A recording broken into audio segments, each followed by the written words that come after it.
Bruce, just look right into the camera lens right here and tell us your name, your age, and where you were born. My last name is Lee, Bruce Lee. I was born in San Francisco in 1940. I'm 24 right now. And you worked in motion pictures in Hong Kong? Yes, since I was around 6 years old. And when did you leave Hong Kong? 1959, when I was 18. I see. Now look over to me, Bruce, as we talk. I understand you just had a baby boy? Yeah. And you've lost a little sleep over it, have you? 3 nights. And tell the crew what time they shoot the pictures in Hong Kong. Well, it's mostly in the morning because it's kind of noisy in Hong Kong, you know, around 3 million people there. And so every time when you have a picture, it's mostly, say, around 12 a.m. to 5 a.m. in the morning. I see. They love that there. And you went to college in the United States? Yes. And what did you study? Philosophy. I see. Now, you told me earlier today that karate and jiu-jitsu are not the most powerful or the best forms of Oriental fighting. What is the most powerful, the best form? Well, it's bad to say the best, but in my opinion, I think Kung Fu is pretty good. Will you tell us a little bit about Kung Fu? Well, Kung Fu is originated in China. It is the ancestor of karate and jiu-jitsu.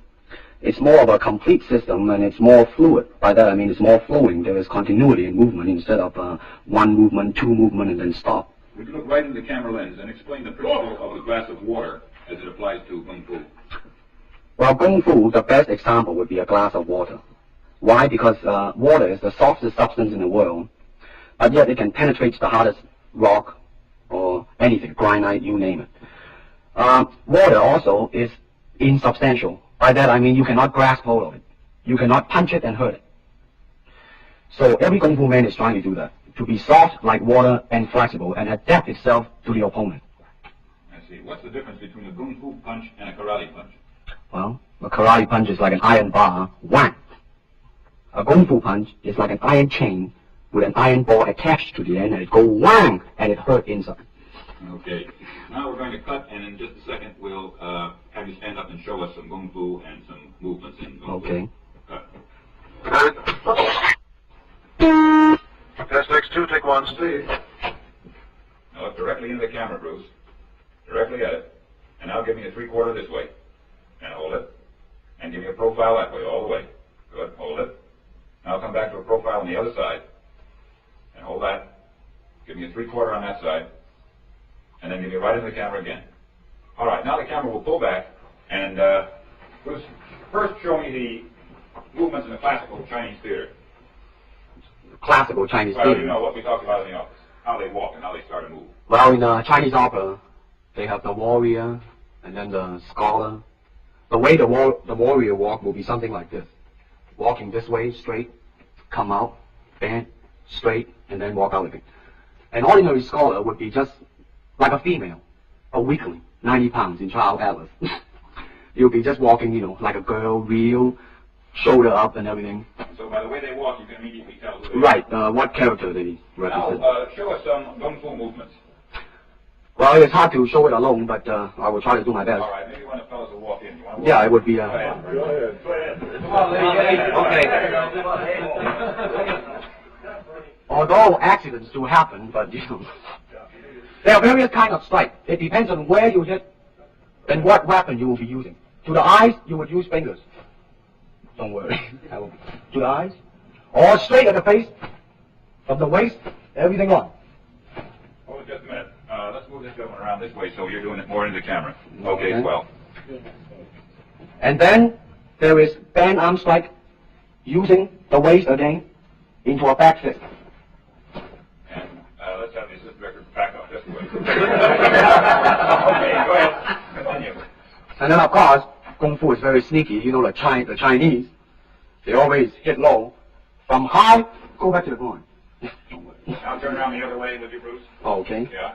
And, What you want to yes. These are just natural reactions. Right. That is natural. Right in the camera. Cheat into the camera a little bit and show this again. All right. Go ahead. There is a finger jab. There is a punch. There is a back fist and then low. Of course, then they use leg straight at the ground or come up. Or, if I can back up a little bit, they start back from here and then come back.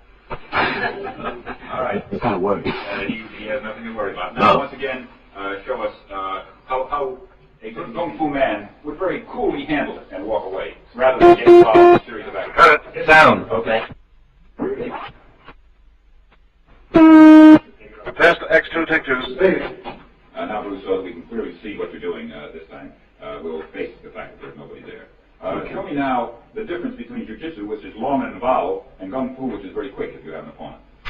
All right, for instance, you will read it in a book, in a magazine and everything, that when somebody grabs you, you will first do this, and then this, and then thousands of steps before you do a single thing.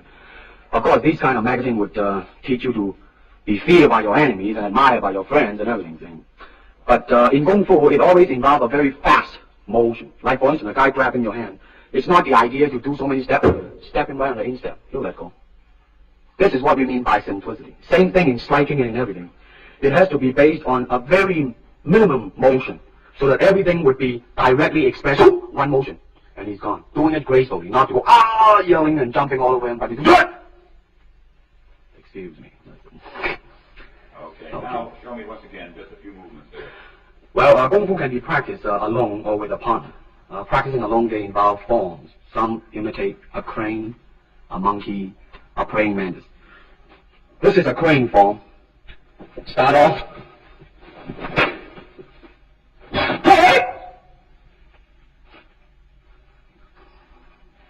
This is one of the movement involved. Show us one more movement and then we'll be all through. Okay, I'm glad to hear that. They have the tiger that start like a tiger.